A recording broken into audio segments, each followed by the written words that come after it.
There's a tremendous resistance when you start trying to change institutions as old as public education to benefit children.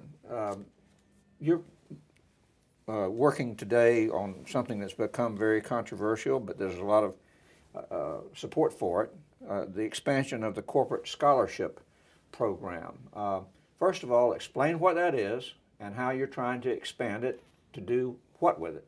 Well, the corporate tax credit scholarship is basically the ability of Florida corporations through different taxes that they would pay normally to the Department of Revenue to take a tax credit by contributing this money instead to the scholarship program, which is then managed by a third party and then delivered to the parents so they can have choice in what institution they place their child.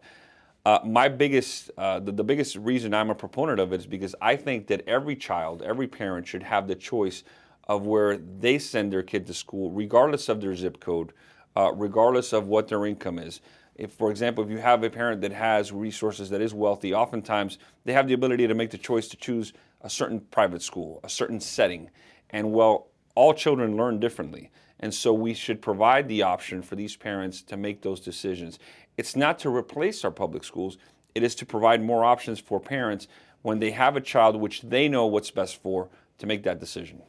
A lot of public school advocates say, well, this is just a voucher program, really, by another name, and it's draining money out of the public schools into the private schools and leaving them, the public schools, with less resources. What's your reply to that? Well, I think, first of all, we're not draining funds because we are increasing the total spending and the per student allocation for public schools.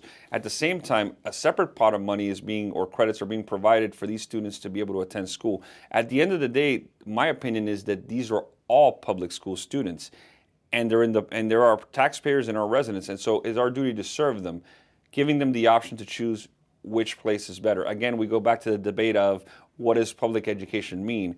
My definition is providing a free education to the kids in the public.